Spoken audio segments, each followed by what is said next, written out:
L'islam revient au réveil silencieux d'une frontière du Nord. Permettez-moi de vous ramener à une froide soirée de mardi à Helsinki en novembre dernier, le 14 novembre pour être précis. La neige commençait à peine à coller et les lampadaires jaunes de la ville projetaient de longues ombres sur la place du Sénat. Dans les grandes salles néoclassiques de l'université d'Helsinki, un modeste rassemblement avait lieu, ce qui aurait été impensable il y a à peine 10 ans. Un imam finlandais, né et élevé à Turku, a donné une conférence dans un finnois impeccable, pas en arabe, ni en argot d'immigrés, devant un auditoire de près de 200 personnes, dont la moitié étaient des Finlandais de souche, dont beaucoup étaient des convertis. Le sujet ? La résilience spirituelle de l'islam pendant l'hiver nordique. La grande presse finlandaise l'a à peine remarqué. Un seul paragraphe de Helsingin Sanomat l'a qualifié de « curiosité culturelle », une note de bas de page dans l'histoire plus large de la population musulmane croissante en Finlande. Le gouvernement, toujours prudent, a publié une déclaration fade réaffirmant l'engagement de la Finlande en faveur de la liberté religieuse et de la cohésion sociale. L'UE, préoccupée par l'Ukraine et les quotas migratoires, n'a rien dit du tout. Mais j'étais là. Et laissez-moi vous dire que ce que j'ai vu n'était pas une note culturelle. Il s'agit du premier tremblement visible d'un changement géopolitique que personne à Bruxelles ou à Washington n'est prêt à reconnaître. J'ai passé les 25 dernières années à étudier l'intersection de la religion, de l'identité et du pouvoir d'État dans le monde de l'après-guerre froide. J'ai écrit sur la résurgence du christianisme orthodoxe en Russie, la montée de l'islam politique en Turquie et la propagation discrète mais incessante du salafisme dans les Balkans. Mais la Finlande ? C'était censé être différent. Une nation laïque à majorité luthérienne, membre de l'OTAN depuis 2023, un pays qui a surmonté la crise migratoire de 2015 avec une stabilité remarquable. Et pourtant, ici, nous, l'islam, revenons en Finlande non pas comme une importation étrangère, non pas comme un sous-produit des flux de réfugiés, mais comme un phénomène local, adopté par les Finlandais d'origine en nombre restreint mais en croissance, et en croissance rapide. Le récit officiel est simple, rassurant et comme la plupart des récits officiels profondément trompeurs. Ce qu'ils veulent que vous croyiez selon le rapport 2023 sur les communautés religieuses du gouvernement finlandais, le nombre de musulmans en Finlande est passé d'environ 50 000 en 2010 à environ 120 000 aujourd'hui. La grande majorité, nous dit-on, sont des immigrants ou leurs descendants, des communautés somaliennes, irakiennes, afghanes et turques arrivées lors des vagues migratoires des années 2010. L'histoire est celle d'une Finlande, avec son État-providence fort et ses valeurs progressistes, qui parvient à absorber ces nouveaux arrivants, et bien qu'il y ait des tensions, la tendance générale est à une assimilation progressive. Les convertis ? Une infime minorité. Le rapport estime que les Finlandais de souche ne représentent pas plus de 5% de la population musulmane de Finlande, soit environ 6 000 personnes. Les médias, lorsqu'ils prennent la peine de les couvrir, les décrivent comme des jeunes mécontents, des universitaires curieux ou des célébrités occasionnelles. Le ton est celui d'une tolérance perplexe. Comme c'est pittoresque, semble dire le sous-texte. Même les Finlandais se lancent désormais dans l'islam. L'Union européenne fait écho à cette ligne. Dans son document d'information 2022 sur la diversité religieuse dans les pays nordiques, la Finlande est présentée comme un modèle de pluralisme réussi, un pays où l'islam est fermement établi mais sans perturbation politique. Cela implique que la Finlande est la preuve que l'Europe peut gérer ses populations musulmanes sans le genre de réaction négative observée en France ou aux Pays-Bas. Mais il y a un problème avec ce récit.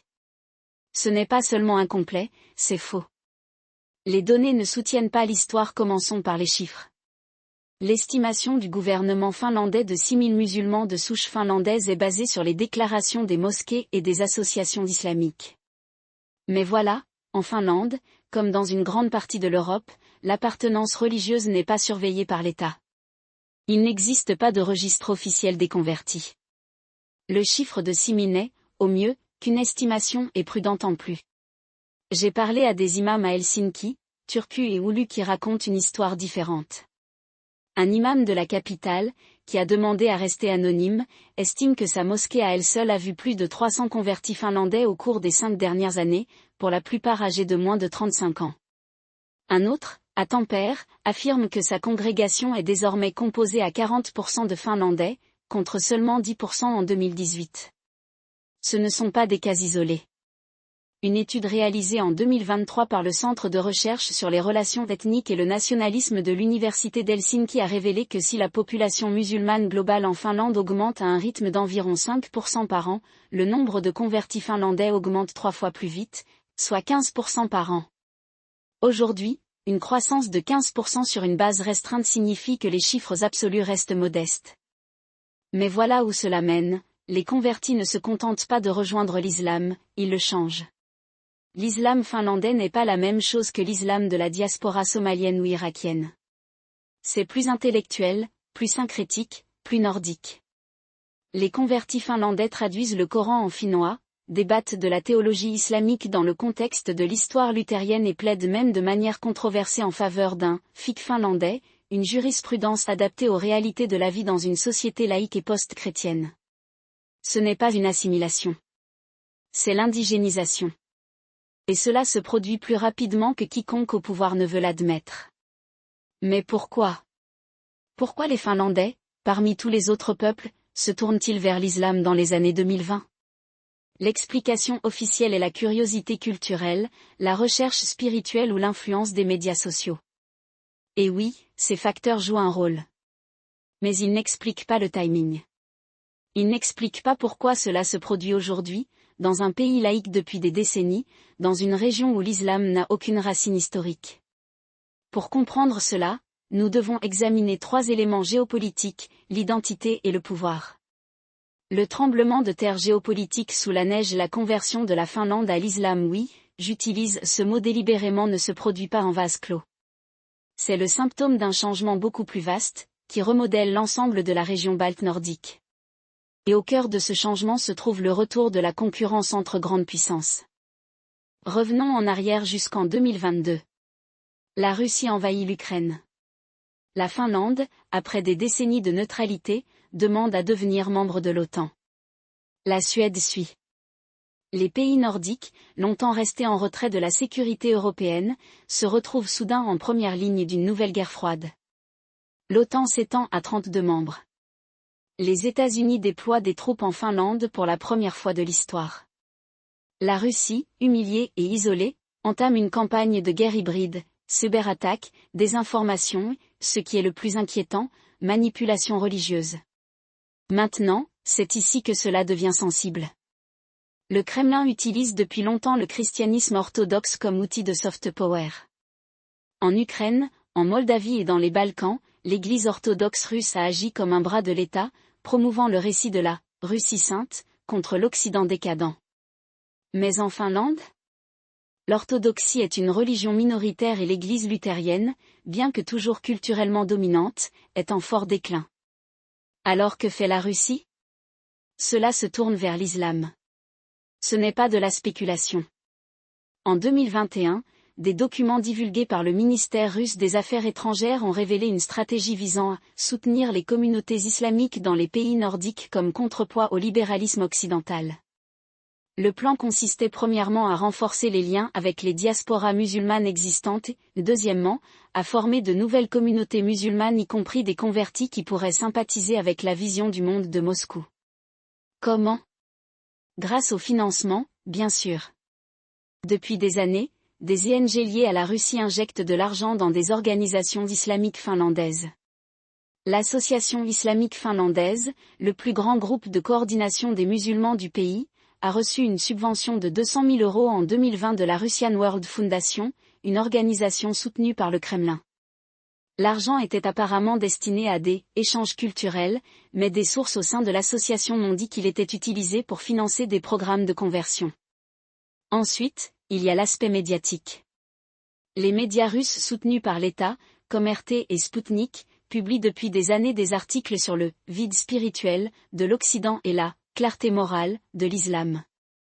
En 2022, RT Finlande a lancé un portail d'informations islamiques en finnois, Islam Suomi, qui est rapidement devenu l'un des sites web religieux les plus populaires du pays. Son contenu? Un mélange d'exégèse coranique, de polémiques anti-occidentales, et surtout, d'histoires sur des convertis finlandais trouvant un « but » dans l'islam. Mais la Russie n'est pas le seul acteur dans cette affaire. La Turquie a elle aussi un intérêt dans l'avenir islamique de la Finlande. Le président Erdogan n'a pas caché son ambition de positionner la Turquie comme le leader du monde musulman. En 2021, la société turque Diyanet a ouvert un bureau à Helsinki, apparemment pour soutenir la communauté musulmane turque. En réalité, il s'agit d'un avant-poste de soft power. Le Diyanet organise des groupes d'études coraniques, finance la construction de mosquées, plus important encore, cible les convertis finlandais pour les recruter dans les réseaux islamiques soutenus par la Turquie. Et puis il y a la Chine sauvage. Pékin étend discrètement son influence dans les pays nordiques à travers les instituts Confucius et les investissements économiques. Mais en Finlande, la démarche a été différente. En 2020, le gouvernement chinois a invité une délégation d'imams finlandais au Xinjiang, apparemment pour un « échange culturel ». Ce qu'ils ont vu là-bas, camp de rééducation, tactique de surveillance de l'État, était censé être un avertissement. Mais pour certains musulmans finlandais plus jeunes et plus radicaux, c'est devenu un modèle. Un imam à qui j'ai parlé, qui a demandé à rester anonyme, m'a dit qu'une faction petite mais bruyante de convertis finlandais considère désormais le traitement réservé aux musulmans ouïghours par la Chine comme un « sacrifice nécessaire » pour le plus grand bien de la Oumma. Il s'agit d'une pensée marginale, mais elle prend de l'ampleur et est amplifiée par les médias d'État chinois. Alors récapitulons. En l'espace de 5 ans, la Finlande est passée d'un pays laïque et neutre à un État de première ligne de l'OTAN. Au cours de cette transition, elle est devenue un champ de bataille pour l'influence religieuse. La Russie veut utiliser l'islam pour affaiblir la cohésion finlandaise. La Turquie veut s'en servir pour étendre sa sphère d'influence. La Chine veut l'utiliser pour légitimer son modèle autoritaire. Et l'Occident ? L'Occident n'y prête guère attention. La crise d'identité sous la surface, mais la géopolitique à elle seule n'explique pas pourquoi les Finlandais se convertissent. Pour comprendre cela, il faut considérer l'effondrement de l'identité finlandaise. La Finlande est un pays qui a passé le siècle dernier à s'opposer à la Russie et à la Suède. Pendant des générations, le fait d'être finlandais a été synonyme de sisu, un mot qui ne se traduit pas bien, mais qui signifie en gros « courage face à l'adversité ». C'était une identité nationale forgée dans le creuset de la guerre, de l'hiver, du stoïcisme luthérien. Mais au XXIe siècle, cette identité a commencé à s'effriter. L'Église luthérienne, autrefois fondement de la société finlandaise, est en chute libre.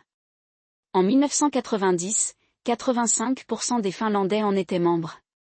Aujourd'hui, il est de 58% et diminue rapidement. La jeune génération ne va pas à l'église. Ils ne croient pas en Dieu. Ils ne croient même pas en Finlande. Une enquête réalisée en 2023 par le réseau finlandais de recherche sur la jeunesse a révélé que 42% des Finlandais de moins de 30 ans décrivent leur identité nationale comme faible ou inexistante. La même enquête révèle qu'un jeune Finlandais sur 5 envisagerait d'émigrer s'il en avait l'occasion. Ce n'est pas seulement un problème finlandais. C'est un problème européen. Partout sur le continent, les vieux récits de nation, de religion et d'appartenance s'effondrent. Mais la Finlande est unique parce qu'elle n'a jamais eu d'identité alternative forte. La Suède a sa social-démocratie. Le Danemark a son État-providence.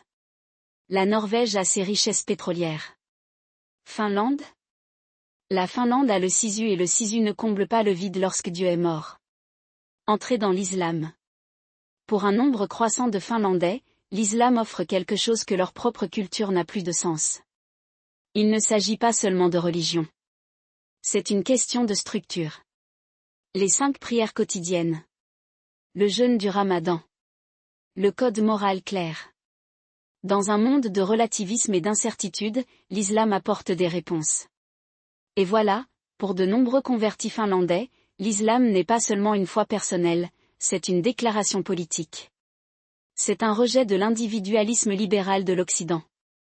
C'est une façon de dire « je ne veux plus faire partie de ce système ». C'est là que se croisent géopolitique et crise d'identité. Les Finlandais qui se convertissent aujourd'hui à l'islam ne sont pas seulement des chercheurs spirituels. Ce sont des dissidents. Et les puissances en place, la Russie, la Turquie et même la Chine ne sont que trop heureuses de leur offrir un foyer. Les implications militaires et stratégiques. Parlons maintenant de l'éléphant dans la sécurité. L'adhésion de la Finlande à l'OTAN en a fait une cible. La Russie a déjà démontré sa volonté de recourir à une guerre hybride dans la région nordique, cyberattaque, désinformation, voire sabotage. Et si le prochain front n'était pas numérique? Et si c'était religieux? Imaginez ceci. En 5 ans, la population musulmane de Finlande est passée à 200 000 personnes, avec 20 000 convertis d'origine finlandaise. Un imam charismatique, financé par des intérêts turcs ou russes, commence à prêcher un message de « souveraineté islamique finlandaise », l'idée selon laquelle la Finlande devrait être gouvernée par la loi islamique, ou du moins par un gouvernement favorable aux intérêts musulmans. Des protestations éclatent. Des contre-manifestations s'ensuivent. Le parti d'extrême droite finlandais gagne du terrain en appelant à l'interdiction de la construction de mosquées. Le gouvernement, pris entre les obligations de l'OTAN et les troubles intérieurs, impose des mesures d'urgence. Cela semble tiré par les cheveux? Ce n'est pas le cas. Nous avons déjà vu ce film en Bosnie, au Kosovo, en Tchétchénie. Religion et nationalisme forment un mélange volatile, dans un pays aussi homogène que la Finlande, l'introduction d'une nouvelle identité religieuse est intrinsèquement déstabilisante. Les États-Unis et l'OTAN en sont conscients, mais leur réponse a été terriblement inadéquate. L'évaluation de la sécurité nordique 2023 du Pentagone ne mentionne qu'en passant la radicalisation religieuse, en Finlande, se concentrant plutôt sur les menaces militaires traditionnelles. La CIA dispose d'un petit bureau à Helsinki qui suit la désinformation russe, mais il manque de personnel et de financement. Pendant ce temps, le service finlandais de renseignement de sécurité est à bout de souffle, jonglant entre la lutte contre le terrorisme, la cybersécurité et les retombées de la guerre en Ukraine. Le plus gros angle mort? Les convertis eux-mêmes. Suppo surveille les mosquées financées par des fonds étrangers depuis des années, mais ne dispose pratiquement d'aucune information sur la communauté finlandaise convertie. Pourquoi? Parce qu'ils sont finlandais. Ils ne correspondent pas au profil d'un immigrant radicalisé. Ils parlent finnois. Ils ont des passeports finlandais. Ils ne déclenchent pas d'alerte, jusqu'à ce qu'il soit trop tard. J'ai parlé à des responsables du renseignement à Helsinki qui sont profondément préoccupés. L'un d'entre eux m'a dit, nous surveillons les mauvaises personnes. La vraie menace, ce n'est pas le jeune Somalien qui se radicalise en ligne. C'est l'ingénieur finlandais qui se convertit, part en Turquie pendant 1 an et revient avec une nouvelle idéologie et un nouveau réseau. La dimension politique intérieure bien entendu, rien de tout cela ne se produit en vase clos. La classe politique finlandaise est parfaitement consciente de la croissance de la population musulmane et elle est terrifiée. Le parti finlandais, le mouvement populiste d'extrême droite finlandais, met en garde depuis des années contre l'islamisation. En 2023, ils en ont fait un élément central de leur campagne électorale, appelant à des contrôles plus stricts de l'immigration et à l'interdiction du financement étranger des mosquées. Leur rhétorique est incendiaire, mais leurs inquiétudes ne sont pas totalement sans fondement. Un sondage de 2022 a révélé que 45% des Finlandais pensent que l'islam est incompatible avec les valeurs finlandaises, un chiffre en augmentation constante. Les sociodémocrates de centre-gauche, qui dirigent actuellement le gouvernement, ont adopté une approche différente. Ils ont tenté de récupérer la question, présentant l'islam comme un élément naturel de l'avenir multiculturel de la Finlande. Mais leur message est confus. D'une part, ils célèbrent la diversité. De l'autre, ils répriment l'extrémisme, souvent d'une manière qui aliène à la fois les musulmans et l'extrême droite. Le résultat? Un paysage politique de plus en plus polarisé, avec l'islam comme enjeu. Et le parti finlandais est en train de gagner. Lors des élections de 2023, ils ont remporté 10 sièges au Parlement, ce qui en fait le 2e parti en importance. Leur chef, Riikka Purra, a appelé à un référendum sur la construction de mosquées. Si elle obtient ce qu'elle veut, cela pourrait être l'étincelle qui déclenchera une véritable guerre culturelle. L'ironie? Plus le gouvernement tente de réprimer l'islam, plus celui-ci devient attrayant pour les Finlandais mécontents. L'interdiction des mosquées n'arrête pas les conversions, elle les pousse simplement à la clandestinité. Et dans l'ombre, les voix radicales se font plus fortes. 3 scénarios pour l'avenir de la Finlande alors, où cela mène-t-il? Permettez-moi de présenter 3 futurs possibles pour la Finlande et pour l'islam dans la région nordique. Scénario. L'atterrissage en douceur. Dans ce scénario, la Finlande parvient à intégrer sa population musulmane sans conflit majeur. Le gouvernement investit dans l'enseignement islamique en finnois, réprime les financements étrangers et promeut les imams modérés. Le parti finlandais est marginalisé. Les convertis restent une minorité petite mais stable. L'islam devient en effet une religion nordique. Islam finlandais, islam suédois, islam danois distincte de l'islam du Moyen-Orient ou de l'Asie du Sud. C'est le meilleur des cas. Mais cela demande du leadership et de la chance. La Finlande aurait besoin d'un gouvernement prêt à prendre des mesures audacieuses pour contrer l'influence étrangère, et elle aurait besoin que la communauté musulmane se contrôle elle-même. Ni l'un ni l'autre n'est garanti. Scénario. La balkanisation du Nord. C'est le résultat le plus probable. Dans ce scénario, la Finlande devient un champ de bataille pour des influences islamiques concurrentes turques, russes, saoudiennes et locales. Les tentatives du gouvernement pour contrôler la situation se retournent contre eux de manière spectaculaire. Plus Helsinki renforce son emprise sur l'expression religieuse, plus les musulmans convertis et immigrés se replient dans des structures parallèles. Les mosquées financées par des acteurs étrangers deviennent les seules qui restent debout, non pas parce qu'elles sont les plus populaires, mais parce qu'elles sont les seules à disposer des ressources nécessaires pour naviguer dans le champ de mines légales. Le service finlandais de renseignement de sécurité fait état d'une augmentation de 40% de l'extrémisme à motivation religieuse entre 2020 et 2024, mais les chiffres sont trompeurs. Il ne s'agit pas pour l'essentiel de terrorisme, mais plutôt de résistance silencieuse. Les hommes se laissent pousser la barbe non pas par piété, mais par défi. Les femmes portant le hijab dans les espaces publics où elles sont de moins en moins bienvenues.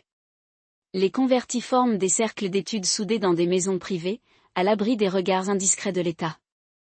Ce que la plupart des gens ne réalisent pas, c'est qu'il ne s'agit pas uniquement d'un problème finlandais. C'est un problème de l'OTAN. L'adhésion de la Finlande à l'Alliance en 2023 était censée être un triomphe de l'unité occidentale, le dernier clou dans le cercueil de l'influence russe dans la Baltique. Mais Moscou joue un jeu différent. Depuis 2014, les services de renseignement russes entretiennent discrètement des liens avec les communautés musulmanes finlandaises, en particulier parmi la minorité tatare et les nouveaux convertis. Le Kremlin n'a pas besoin de créer des radicaux, il lui suffit d'amplifier les griefs existants. Un rapport du SUPO datant de 2022 et divulgué a averti que les agents russes exploitaient la discrimination perçue contre les musulmans pour favoriser un sentiment anti-occidental. Le rapport a été enterré. Personne à Bruxelles ne voulait entendre que le nouveau membre de l'OTAN devenait un vecteur de guerre hybride. Voilà l'inconfortable communauté musulmane de Finlande qui constitue désormais une ligne de fracture géopolitique. D'un côté, vous avez la Turquie. Ankara étend de manière agressive son influence au sein des diasporas musulmanes d'Europe, en utilisant la direction des affaires religieuses pour financer des mosquées et former des imams. En Finlande, l'Union turco-islamique pour les affaires religieuses gère plusieurs mosquées, dont la plus grande à Helsinki. Le gouvernement d'Erdogan considère ces espaces non seulement comme des lieux de culte, mais aussi comme des avant-postes du soft power. Lorsque la Finlande a rejoint l'OTAN, la Turquie a exigé des concessions, notamment une répression contre les militants kurdes et une promesse de respecter les sensibilités turques au sein des communautés musulmanes finlandaises. Les Finlandais ont obéi, mais le mal était fait. De nombreux musulmans finlandais, en particulier ceux d'origine kurde ou arabe, considèrent désormais Ankara comme une force occupante dans leur vie religieuse. De l'autre côté, vous avez les États du Golfe. L'Arabie saoudite et les Émirats arabes unis ont investi de l'argent dans les organisations islamiques finlandaises, souvent par l'intermédiaire d'intermédiaires pour éviter tout contrôle. La Ligue musulmane mondiale, financée par l'Arabie saoudite, a été particulièrement active, offrant des bourses aux convertis finlandais pour étudier à Médine et à Riyad. Le résultat ? Une génération de musulmans finlandais qui parlent couramment l'arabe, pris dans le style salafiste et considèrent leur patrie avec un mélange de loyauté et de dédain. Lorsque j'ai parlé à un jeune converti à Tampere l'année dernière, il m'a dit « La Finlande ne m'a rien donné. L'islam m'a tout donné ». Ce genre d'aliénation est le rêve de tout sergent recruteur. Laissez-moi vous expliquer pourquoi cela est important pour l'OTAN. La frontière finlandaise avec la Russie, longue de 1340 km, est désormais la plus longue frontière terrestre de l'Alliance. Le pays a doublé son budget de défense depuis 2022, réactivé la conscription de l'époque de la guerre froide et construit un réseau de bunkers souterrains. Mais rien de tout cela n'a d'importance si l'ennemi est déjà à l'intérieur du périmètre de sécurité. La stratégie de la Russie en Finlande reflète sa stratégie dans les Balkans dans les années 1990, exploiter les divisions ethniques et religieuses pour déstabiliser un État aligné sur l'Occident. La différence ? En Finlande, les divisions sont fabriquées en temps réel. Les implications militaires sont flagrantes. Suppo a déjà identifié au moins 3 musulmans finlandais qui se sont rendus en Syrie pour combattre aux côtés de l'État islamique entre 2014 et 2019. Ce nombre est faible, mais c'est la tendance qui est inquiétante. En 2023, un converti finlandais a été arrêté en Estonie pour avoir tenté de passer en Russie avec le projet d'une attaque de « loup solitaire » contre une installation de l'OTAN. L'homme n'avait aucun lien formel avec un groupe terroriste, mais son historique sur les réseaux sociaux montrait un régime constant de désinformation russe sur la persécution des musulmans en Occident. C'est le nouveau visage du djihadisme, composé non pas de cellules organisées, mais d'individus atomisés, radicalisés en ligne, dont les revendications sont attisées par des acteurs étrangers. Les forces de défense finlandaises sont parfaitement conscientes de la menace. En 2024, ils ont lancé un programme classifié appelé Projet Vartija, visant à surveiller et contrer l'influence extrémiste au sein de l'armée. Le problème ? Le FDF est l'une des institutions les plus fiables de Finlande, mais aussi l'une des plus diversifiées. Les musulmans servent dans les rangs, y compris les convertis. La dernière chose que veulent les militaires, c'est de les aliéner. Mais le risque d'infiltration est réel. En 2021, un soldat finlandais d'origine somalienne a été arrêté pour avoir divulgué des informations classifiées à un contact russe. L'affaire a été étouffée, mais elle a déclenché l'alarme au sein de l'establishment de la défense. C'est ici que cela devient encore plus compliqué. La nouvelle importance stratégique de la Finlande en a fait un terrain d'essai pour la guerre de nouvelle génération. Les Russes ne s'appuient pas uniquement sur l'espionnage traditionnel, ils transforment la culture en armes. En 2023, un podcast islamique en finnois appelé Suomen Uma a commencé à gagner du terrain parmi les jeunes musulmans. Les hôtes, un mélange de convertis et d'immigrés, ont dénoncé l'islamophobie finlandaise et ont salué la Russie comme un défenseur des valeurs traditionnelles. Le podcast a été retracé jusqu'à un serveur à Saint-Pétersbourg. Lorsque les autorités finlandaises ont tenté de le fermer, les hébergeurs ont simplement migré vers une nouvelle plateforme. C'est l'avenir de l'information, non pas des robots et des fermes de trolls, mais des voix authentiques amplifiées par des acteurs étrangers. La réponse de l'Occident a été typiquement maladroite. La nouvelle stratégie de l'UE, contrer les ingérences étrangères, dévoilée en 2024, comprend des dispositions pour surveiller les organisations religieuses. Mais la mise en œuvre a été lourde. En Finlande, la police a perquisitionné plusieurs mosquées sous des prétextes fallacieux, érodant encore davantage la confiance. Les États-Unis ont tenté de contrer l'influence russe en finançant des groupes islamiques, modérés, mais l'argent finit souvent dans les mains des mêmes organisations financées par l'étranger qu'il est censé remplacer. C'est un cas classique de la dernière guerre. Alors, qu'en est-il de la Finlande ? Pris entre le marteau et l'enclume. Le gouvernement ne peut pas se permettre de s'aliéner sa population musulmane, surtout pas avec la Russie à ses côtés. Mais il ne peut pas non plus ignorer les risques de sécurité bien réels. La solution du parti finlandais interdire les mosquées et restreindre les libertés religieuses est vouée à l'échec. Cela ferait de la Finlande un paria dans le monde musulman, au moment même où elle tente de construire des alliances au Moyen-Orient. L'approche du centre-gauche plus d'intégration, plus de dialogue est également imparfaite. Cela suppose que les musulmans finlandais souhaitent s'intégrer, alors que nombre d'entre eux construisent déjà leur propre société parallèle. La seule voie viable est celle que la plupart des Finlandais ne souhaitent pas.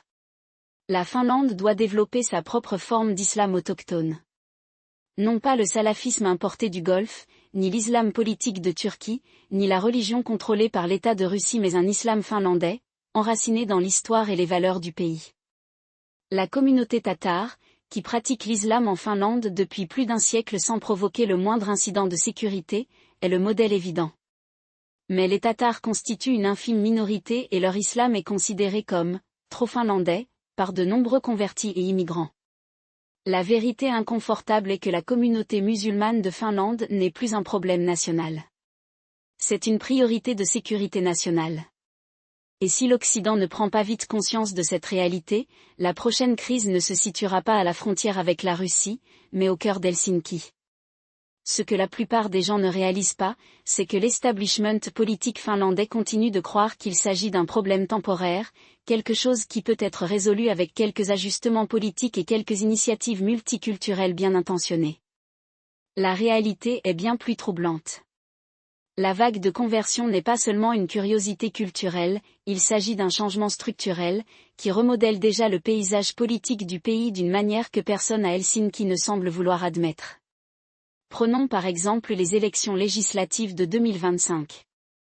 Le parti finlandais, malgré sa rhétorique anti-immigration, a en fait constaté une hausse surprenante du soutien des électeurs musulmans dans certains districts urbains. Non pas parce que ces électeurs ont soudainement adopté le programme nativiste du parti, mais parce qu'ils ont reconnu que le parti finlandais, malgré tous ses défauts, est la seule force politique majeure qui reconnaît l'islam comme un élément permanent de la société finlandaise. Le centre-gauche, en revanche, s'accroche toujours au fantasme selon lequel les musulmans ne sont qu'un groupe d'immigrés parmi d'autres qui finiront par s'assimiler. Ce genre d'aveuglement volontaire constitue un suicide politique dans un pays où la population musulmane devrait atteindre 10% d'ici 2035, contre seulement 2,7% en 2020. Voilà pourquoi la classe politique finlandaise est prise au piège d'une boucle de rétroaction qu'elle a elle-même créée. Plus l'establishment considère les préoccupations musulmanes comme des questions marginales, plus ces préoccupations se radicalisent. Plus il insiste sur l'intégration comme seule voie acceptable, plus il pousse les jeunes Finlandais en particulier ceux déçus par la laïcité vers des institutions islamiques parallèles. Et plus il présente l'islam comme une menace pour la sécurité, plus il valide les récits de groupes comme le Hizb ut-Tahrir, qui prospèrent sur l'idée d'un Occident en guerre contre l'islam.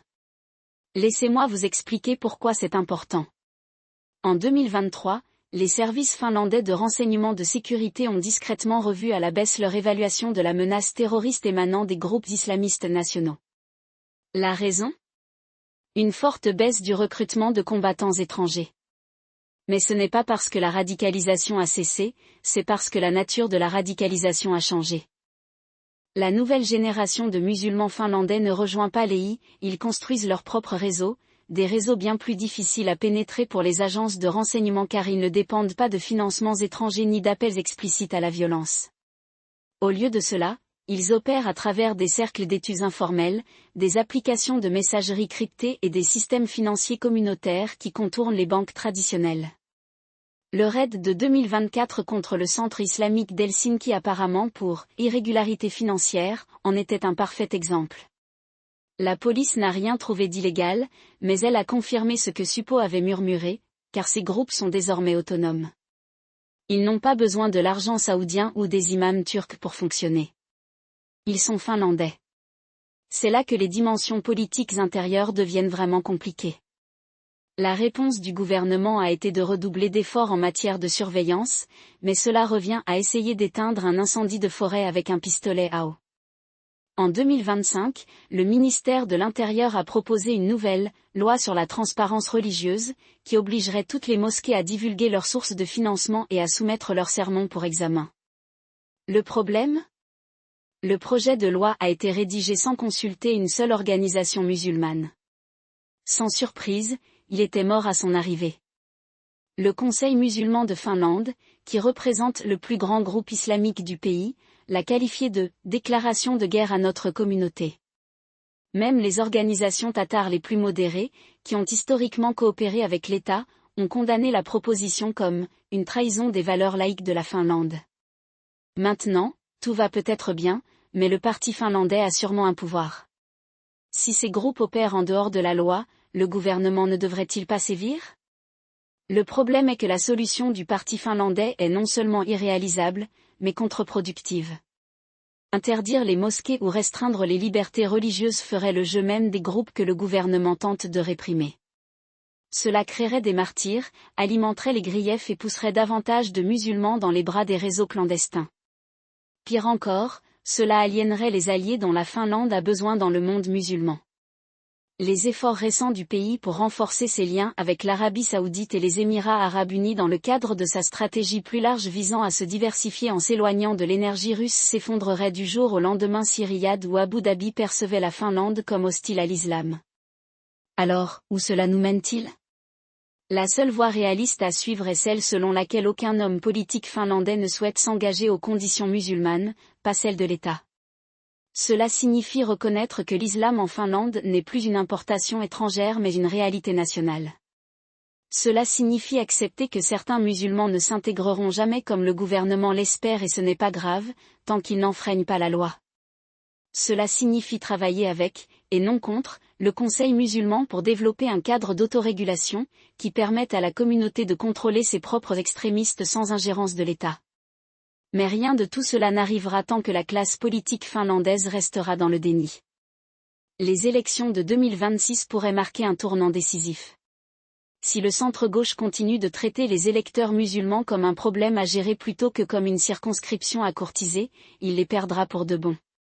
Et si le parti finlandais continue de promouvoir son programme anti-islam, il se retrouvera isolé non seulement de la communauté musulmane mais aussi de l'électorat au sens large, qui est bien plus pragmatique que ne le pensent les dirigeants du parti.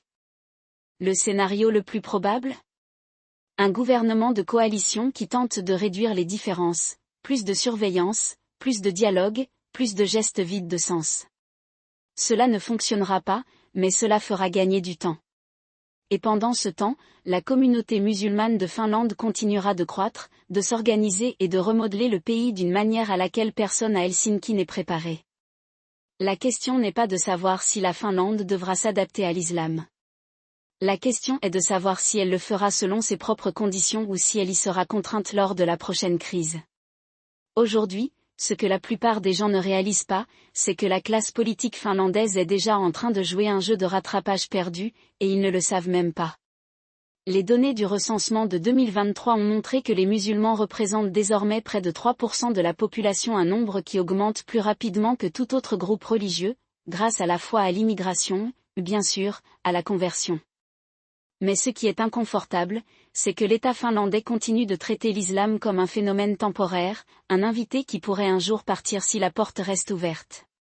Ce n'est pas seulement naïf, c'est stratégiquement suicidaire. Parce que l'islam ne mène nulle part. Ce n'est pas une tendance passagère comme la rave des années 1990. Laissez-moi vous expliquer pourquoi c'est important. La politique étrangère de la Finlande a toujours été axée sur la couverture, un équilibre entre l'Est et l'Ouest, la neutralité et l'OTAN, le pragmatisme et les principes. Mais lorsqu'il s'agit de l'islam, cette protection s'est transformée en paralysie. Prenez par exemple le conflit diplomatique de 2024 avec la Turquie à propos du refus de la Finlande d'extrader une poignée de militants kurdes. Ankara l'a présenté comme un test de loyauté, mais le véritable sous-texte concernait la communauté musulmane de Finlande. La Turquie sait que plus elle peut se positionner comme défenseur des musulmans de Finlande, que ce soit par le biais d'accords commerciaux, d'échanges culturels ou même de financement direct de mosquées, plus elle acquiert d'influence sur Helsinki. Et la Finlande, désespérée d'éviter une nouvelle crise, ne cesse de se plier. Le problème ? Chaque concession ressemble à une faiblesse, et la faiblesse appelle davantage de demandes. C'est ici qu'intervient la grande stratégie. La Finlande a 3 options, aucune n'est parfaite, toutes meilleures que la dérive actuelle. Le premier est le modèle saoudo-émirien, un engagement sans réserve avec le monde musulman, mais aux conditions de la Finlande. Cela signifie courtiser Riyad et Abu Dhabi non seulement pour le pétrole et les investissements, mais aussi pour leur influence sur la communauté musulmane de Finlande. Les États du Golfe ont passé des décennies à exporter leur version de l'islam quiétiste, favorable aux affaires et anti-extrémiste, et ils seraient plus qu'heureux d'aider la Finlande à façonner ses propres institutions musulmanes en échange d'un accès au marché nordique. Le piège ? Cela exigerait que la Finlande ravale sa fierté laïque et admette qu'elle a besoin d'une aide extérieure pour gérer sa propre population. C'est difficile à vendre dans un pays où l'État s'est historiquement considéré comme le seul arbitre de la cohésion sociale.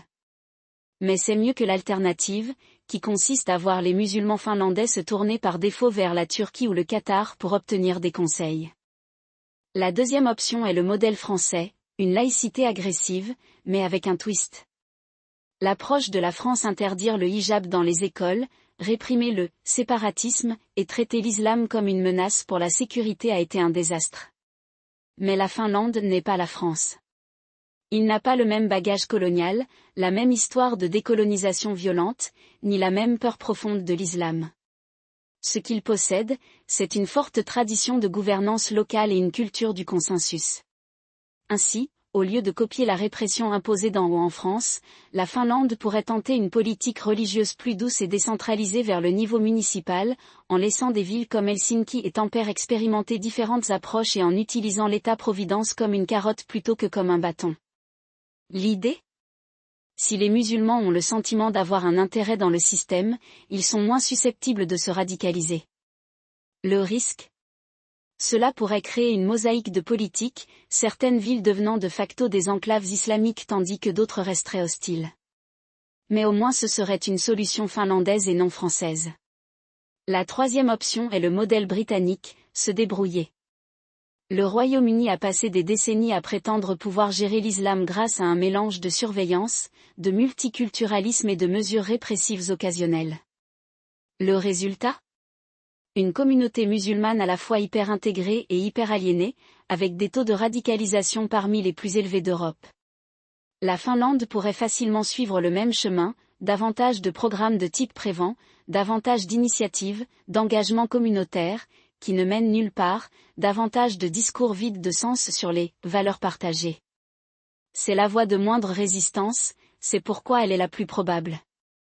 Mais c'est aussi le plus dangereux, car cela suppose que le temps joue en faveur de la Finlande. Ce n'est pas le cas. Plus la Finlande attend pour définir sa relation avec l'islam, plus cette relation sera définie pour elle par des puissances étrangères, par des extrémistes ou par le simple poids du changement démographique. Parlons maintenant de la nature sauvage des Finlandais eux-mêmes. La classe politique du pays aime considérer la Finlande comme une société homogène, mais c'est un mythe. Les Samis se battent pour être reconnus depuis des siècles. La minorité suédophone possède ses propres institutions, ses propres écoles, ses propres partis politiques. La communauté russophone grandit, et avec elle le potentiel de désinformation soutenu par le Kremlin. L'islam n'est que le dernier défi en date à l'image de la Finlande en tant que nation de citoyens calmes et respectueux des lois et tous d'accord sur les principes fondamentaux. Mais voilà, la Finlande a déjà réussi à gérer la diversité. Il l'a parfois mal fait regarder le traitement réservé aux Roms mais il l'a aussi bien fait. La clé a toujours été le pragmatisme et non l'idéologie.